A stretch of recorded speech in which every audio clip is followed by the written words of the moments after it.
ആകാശവാണി.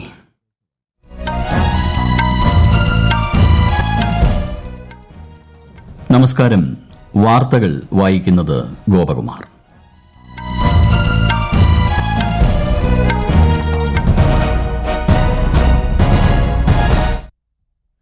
പ്രധാന വാർത്തകൾ. ജർമ്മനിയിൽ 60ാമത് മ്യൂണിക് സുരക്ഷാ സമ്മേളനത്തെ ഇന്ന് വിദേശകാര്യമന്ത്രി ഡോക്ടർ എസ് ജയശങ്കർ അഭിസംബോധന ചെയ്യും. കർഷക സംഘടനകളുമായുള്ള അടുത്തഘട്ട ചർച്ച നാളെ നടക്കുമെന്നും പ്രശ്നങ്ങൾ പരിഹരിച്ച് മുന്നോട്ടു പോകുമെന്നും കേന്ദ്രമന്ത്രി അനുരാഗ് സിംഗ് ഠാക്കൂർ. ഇന്ത്യയുടെ കാലാവസ്ഥാ ഉപഗ്രഹം ഇൻസാറ്റ് 3DS-ന്റെ വിക്ഷേപണം ഇന്ന് വൈകിട്ട് 5:35 ശ്രീഹരിക്കോട്ടയിൽ. ലോക്സഭാ തെരഞ്ഞെടുപ്പിന് മുന്നോടിയായുള്ള ദ്വിദിന ബിജെപി ദേശീയ സമ്മേളനത്തിന് ന്യൂഡൽഹിയിൽ തുടക്കമായി.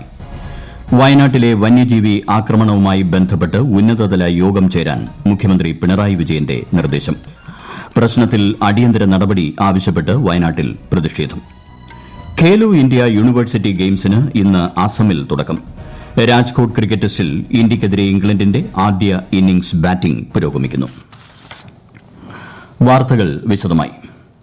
ജർമ്മനിയിൽ നടക്കുന്ന 60ാമത് മ്യൂണിക് സുരക്ഷാ സമ്മേളനത്തിന്റെ ഭാഗമായി ഇന്ന് നടക്കുന്ന പാനൽ ചർച്ചയെ വിദേശകാര്യമന്ത്രി ഡോക്ടർ എസ് ജയശങ്കർ അഭിസംബോധന ചെയ്യും. ജർമ്മൻ വിദേശകാര്യമന്ത്രി അന്നലീന ബെയർബോക്ക്, US state secretary Antony Blinken എന്നിവരുമായും ചർച്ചയിൽ പങ്കെടുക്കും. US state secretary Antony Blinken, British councillor David Cameroon ഉൾപ്പെടെയുള്ള നേതാക്കളുമായി ഡോക്ടർ ജയശങ്കർ ഇന്നലെ കൂടിക്കാഴ്ച നടത്തിയിരുന്നു. ഉഭയകക്ഷി സഹകരണവുമായി ബന്ധപ്പെട്ട ആഗോള പ്രാദേശിക വിഷയങ്ങളാണ് കൂടിക്കാഴ്ചയിൽ ചർച്ച ചെയ്തത്. ഇന്നലെ ആരംഭിച്ച 3 ദിവസത്തെ സമ്മേളനത്തിൽ അന്താരാഷ്ട്ര സുരക്ഷാ പ്രശ്നങ്ങൾ ഉൾപ്പെടെയുള്ള വിഷയങ്ങൾ ചർച്ച ചെയ്യും. കർഷക സംഘടനകളുമായുള്ള അടുത്തഘട്ട ചർച്ച നാളെ നടക്കുമെന്ന് കേന്ദ്ര വാർത്താവിതരണ പ്രക്ഷേപണ വകുപ്പ് മന്ത്രി അനുരാഗ് സിംഗ് ഠാക്കൂർ. ചർച്ചയിൽ പ്രതീക്ഷയുണ്ടെന്നും പ്രശ്നങ്ങൾ പരിഹരിച്ച് മുന്നോട്ടു പോകുമെന്നും അദ്ദേഹം ഡൽഹിയിൽ മാധ്യമങ്ങളോട് പറഞ്ഞു. കർഷകർക്കായി രാസവളം, വെള്ളം, കുറഞ്ഞ താങ്ങുവില, ബാങ്ക് വായ്പകൾ, നഷ്ടപരിഹാരം എന്നിവയിൽ നരേന്ദ്രമോദി സർക്കാർ കഴിഞ്ഞ 10 വർഷമായി ചെയ്തതിലും കൂടുതൽ മറ്റൊരു സർക്കാരും ചെയ്തിട്ടില്ലെന്ന് കേന്ദ്രമന്ത്രി പറഞ്ഞു. 7 ലക്ഷം കോടി രൂപയുടെ കാർഷിക വായ്പകൾ ഈ സർക്കാരിന്റെ ഭരണത്തിൽ 20 ലക്ഷം കോടിയായി ഉയർന്നുവെന്നും അദ്ദേഹം കൂട്ടിച്ചേർത്തു. ഇന്ത്യയുടെ കാലാവസ്ഥാ ഉപഗ്രഹം ഇൻസാറ്റ് 3DS ISRO ഇന്ന് വിക്ഷേപിക്കും. വൈകിട്ട് 5:35 ശ്രീഹരിക്കോട്ടയിലെ സതീഷ് ധവാൻ ബഹിരാകാശ നിലയത്തിൽ നിന്ന് GSLV F-14 റോക്കറ്റ് ഉപയോഗിച്ചാണ് വിക്ഷേപണം. കാലാവസ്ഥാ നിരീക്ഷണങ്ങൾ മെച്ചപ്പെടുത്തുന്നതിനും കരയിലെയും സമുദ്രത്തിലെയും പ്രതലങ്ങൾ നിരീക്ഷിക്കുന്നതിനും അതുവഴി കാലാവസ്ഥാ പ്രവചനവും പ്രകൃതി ദുരന്ത മുന്നറിയിപ്പ് സംവിധാനങ്ങളും മെച്ചപ്പെടുത്തുക എന്നതാണ് ഇൻസാറ്റ് 3DS-ന്റെ ലക്ഷ്യം. GSLV-യുടെ 16ാമത്തെ വിക്ഷേപണമാണിത്. 2274 കിലോഗ്രാമാണ് ഉപഗ്രഹത്തിന്റെ ഭാരം. ഇൻഡോ പസഫിക് മേഖലയിലെ നിരന്തര കാലാവസ്ഥാ നിരീക്ഷണമടക്കമുള്ള ലക്ഷ്യങ്ങൾ കൈവരിക്കാനുള്ള പുത്തൻ സാങ്കേതികതയാണ് ഇൻസാറ്റ് 3DS ലക്ഷ്യമിടുന്നത്. ലോക്സഭാ തെരഞ്ഞെടുപ്പിന് മുന്നോടിയായി ന്യൂഡൽഹിയിലെ ഭാരത് മണ്ഡപത്തിൽ 2 ദിവസത്തെ ബിജെപി ദേശീയ സമ്മേളനത്തിന് തുടക്കമായി. പ്രധാനമന്ത്രി നരേന്ദ്രമോദി, വിവിധ കേന്ദ്രമന്ത്രിമാർ, പാർട്ടി ഭരിക്കുന്ന സംസ്ഥാനങ്ങളിലെ മുഖ്യമന്ത്രിമാർ, മറ്റ് മന്ത്രിമാർ, ദേശീയ സംസ്ഥാന പാർട്ടി ഭാരവാഹികൾ, MPമാർ, MLAമാർ തുടങ്ങി 11,500 പ്രതിനിധികൾ പരിപാടിയിൽ പങ്കെടുക്കുന്നുണ്ട്.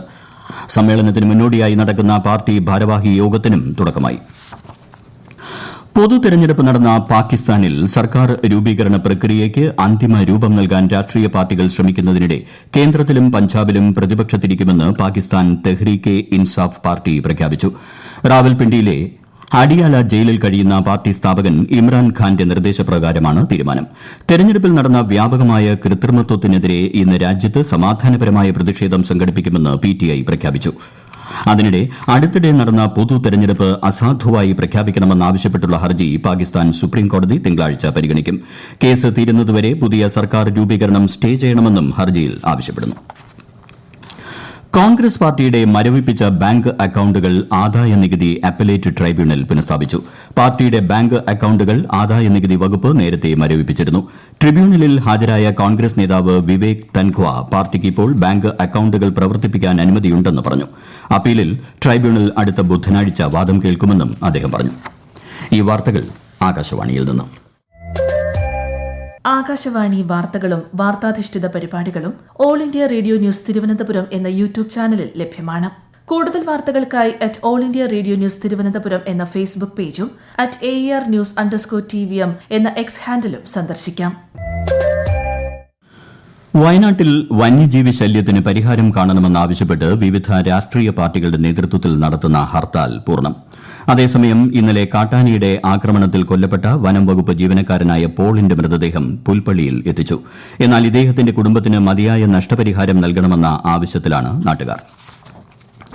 വയനാട്ടിലെ വന്യജീവി ആക്രമണവുമായി ബന്ധപ്പെട്ട പ്രശ്നങ്ങൾ ചർച്ച ചെയ്യാൻ മന്ത്രിമാരുടെ നേതൃത്വത്തിൽ ഉന്നതതല യോഗം വിളിക്കുവാൻ മുഖ്യമന്ത്രി പിണറായി വിജയൻ നിർദ്ദേശിച്ചു. ഇതനുസരിച്ച് റവന്യൂ, വനം, തദ്ദേശ സ്വയംഭരണം വകുപ്പ് മന്ത്രിമാരുടെ നേതൃത്വത്തിൽ ഈ മാസം 20-ന് രാവിലെ വയനാട്ടിൽ യോഗം ചേരും. കേന്ദ്ര വികസന ക്ഷേമ പദ്ധതികൾ സമൂഹത്തിൽ എത്തിക്കുന്നതിനായുള്ള വികസിത് ഭാരത് സങ്കല്പ് യാത്ര 2ാം ഘട്ട പര്യടനം കോഴിക്കോട് തുടരുന്നു. ഇന്ന് നടുവട്ടത്തും കല്ലുത്താങ്കടവിലുമാണ് പര്യടനം. ഖേലോ ഇന്ത്യ യൂണിവേഴ്സിറ്റി ഗെയിംസ് 2023 ഇന്ന് അസമിലെ ഗോഹാത്തിയിലെ സരു സജായ് സ്പോർട്സ് കോംപ്ലക്സിൽ കബഡി മത്സരത്തോടെ ആരംഭിക്കും. ഗെയിംസിന്റെ ഔദ്യോഗിക ഉദ്ഘാടന ചടങ്ങ് തിങ്കളാഴ്ച ഗോഹാത്തിയിൽ നടക്കും. പ്രധാനമന്ത്രി നരേന്ദ്രമോദി വെർച്വലായി ചടങ്ങിൽ പങ്കെടുക്കും. രാജ്കോട്ട് ക്രിക്കറ്റ് ടെസ്റ്റിൽ 3ാം ദിവസമായ ഇന്ന് ഉച്ചഭക്ഷണത്തിന് പിരിയുമ്പോൾ ഇന്ത്യയ്ക്കെതിരെ ഇംഗ്ലണ്ട് 5 വിക്കറ്റിന് 290 റൺസ് എന്ന നിലയിൽ. ഓപ്പണർ ബെൻ ഡെക്കറ്റ് 153 റൺസ് എടുത്തു. നേരത്തെ ഇന്ത്യയുടെ 1ാം ഇന്നിംഗ്സ് 445 റൺസിന് അവസാനിച്ചിരുന്നു. ഇന്ത്യൻ സ്പിന്നർ ആർ അശ്വിൻ കുടുംബപരമായ അത്യാവശ്യം കാരണം മത്സരത്തിൽ നിന്ന് പിന്മാറി. ടെസ്റ്റ് ക്രിക്കറ്റിൽ 500 വിക്കറ്റെന്ന നേട്ടം കഴിഞ്ഞ ദിവസം അശ്വിൻ കൈവരിച്ചിരുന്നു. ഇന്ത്യൻ ടീം അംഗങ്ങൾ ഇന്ന് കൈയിൽ കറുത്ത ബാൻഡ് ധരിച്ചാണ് കളത്തിലിറങ്ങിയത്. അടുത്തിടെ അന്തരിച്ച ഇന്ത്യൻ ക്രിക്കറ്റ് ടീം മുൻ ക്യാപ്റ്റൻ ദത്താജിറാവു ഗെയ്ക്വാദിനോടുള്ള ആദരസൂചകമായാണ് നടപടിയെന്ന് BCCI സമൂഹമാധ്യമക്കുറിപ്പിൽ അറിയിച്ചു. FIH വനിതാ ഹോക്കി പ്രോ ലീഗിൽ ഇന്ത്യ ഇന്ന് വൈകിട്ട് റൂർക്കലയിൽ ഓസ്ട്രേലിയയെ നേരിടും. രാത്രി 7:30-നാണ് മത്സരം. നിലവിൽ പോയിന്റ് പട്ടികയിൽ 6ാം സ്ഥാനത്താണ് ഇന്ത്യ. ലോക ടീം ടേബിൾ ടെന്നീസ് ചാമ്പ്യൻഷിപ്പിൽ ഇന്ത്യൻ പുരുഷ ടീം ഇന്ന് ചിലിയെ നേരിടും. ദക്ഷിണ കൊറിയയിലെ ബുസാനിൽ വൈകുന്നേരം 4:30-നാണ് മത്സരം. വനിതകളുടെ മത്സരത്തിൽ ഇന്ത്യൻ വനിതാ ടീം ഇന്നലെ ചൈനയെ തോൽപ്പിച്ചു. പുരുഷ വനിതാ വിഭാഗങ്ങളിലെ ക്വാർട്ടർ ഫൈനലിസ്റ്റുകൾ ഈ വർഷം പാരീസിൽ നടക്കുന്ന സമ്മർ ഒളിമ്പിക്സിന് യോഗ്യത നേടും. Bengaluru tennis open ATP challenger സെമിഫൈനലിൽ ഇന്ത്യയുടെ സുമിത് നാഗൽ ഇന്ന് ഇറ്റലിയുടെ സ്റ്റെഫാനോ നാപ്പോളിറ്റാനോയെ നേരിടും. വൈകുന്നേരം 4:30-നാണ് മത്സരം. പുരുഷ ഡബിൾസ് ഫൈനലിൽ ഇന്ത്യൻ ജോഡിയായ രാംകുമാർ രാമനാഥനും സാകേത് മൈനേനിയും ഫ്രഞ്ച് സഖ്യത്തെ നേരിടും. സ്വാതന്ത്ര്യസമര സേനാനി വാസുദേവ് ബൽവന്ത് ഫഡ്കെയുടെ ചരമവാർഷിക ദിനത്തിൽ കേന്ദ്ര ആഭ്യന്തരമന്ത്രി അമിത്ഷാ അദ്ദേഹത്തിന് ആദരാഞ്ജലികൾ അർപ്പിച്ചു. രാജ്യത്ത് സായുധ വിപ്ലവത്തിന് അടിത്തറ പാകിയ ഫഡ്കെയുടെ പ്രവർത്തനങ്ങൾ ജനങ്ങൾക്ക് എന്നും പ്രചോദനമാണെന്ന് അദ്ദേഹം സമൂഹമാധ്യമത്തിൽ കുറിച്ചു. സ്വരാജ് എന്ന ആശയത്തെക്കുറിച്ച് പ്രസംഗിക്കുകയും വിദേശ ഭരണത്തിനെതിരെ കലാപം നടത്താൻ ജനങ്ങളെ ഉദ്ബോധിപ്പിക്കുകയും ചെയ്ത ധീരനായ നേതാവായിരുന്നു അദ്ദേഹമെന്നും ആഭ്യന്തരമന്ത്രി കൂട്ടിച്ചേർത്തു. ലോക്സഭാ തെരഞ്ഞെടുപ്പിനുള്ള കോട്ടയത്തെ UDF സ്ഥാനാർത്ഥിയെ പ്രഖ്യാപിച്ചു. കേരള കോൺഗ്രസ് ജോസഫ് ഗ്രൂപ്പിലെ ഫ്രാൻസിസ് ജോർജാണ് സ്ഥാനാർത്ഥി. കേരള കോൺഗ്രസ് ചെയർമാൻ PJ ജോസഫാണ് സ്ഥാനാർത്ഥിയെ പ്രഖ്യാപിച്ചത്. കേരള കോൺഗ്രസ് M പ്രതിനിധി തോമസ് ചാഴിക്കാടനെ LDF സ്ഥാനാർത്ഥിയായി നേരത്തെ പ്രഖ്യാപിച്ചിരുന്നു. കർഷകരുടെ പ്രതിഷേധത്തെ തുടർന്ന് 12ാം ക്ലാസ് ബോർഡ് പരീക്ഷകൾ മാറ്റിവച്ചതായി സമൂഹ മാധ്യമങ്ങളിൽ പ്രചരിക്കുന്ന കത്ത് വ്യാജവും തെറ്റിദ്ധരിപ്പിക്കുന്നതുമാണെന്ന് CBSE അറിയിച്ചു. ഇത്തരമൊരു തീരുമാനമെടുത്തിട്ടില്ലെന്നും ബോർഡ് സമൂഹമാധ്യമക്കുറിപ്പിൽ പറഞ്ഞു. സ്വാതന്ത്ര്യ സമര സേനാനിയും സാമൂഹിക ചിന്തകനുമായ കർപ്പൂരി ഠാക്കൂറിന്റെ ചരമവാർഷികത്തിൽ കേന്ദ്ര ആഭ്യന്തരമന്ത്രി അമിത്ഷാ ആദരാഞ്ജലികൾ അർപ്പിച്ചു. കർപ്പൂരി ഠാക്കൂർ പിന്നാക്കക്കാരുടെയും സ്ത്രീകളുടെയും അവകാശങ്ങൾക്കായി തന്റെ ജീവിതം ഉഴിഞ്ഞുവച്ചതായി ശ്രീ ഷാ കൂട്ടിച്ചേർത്തു. പ്രധാന വാർത്തകൾ വീണ്ടും.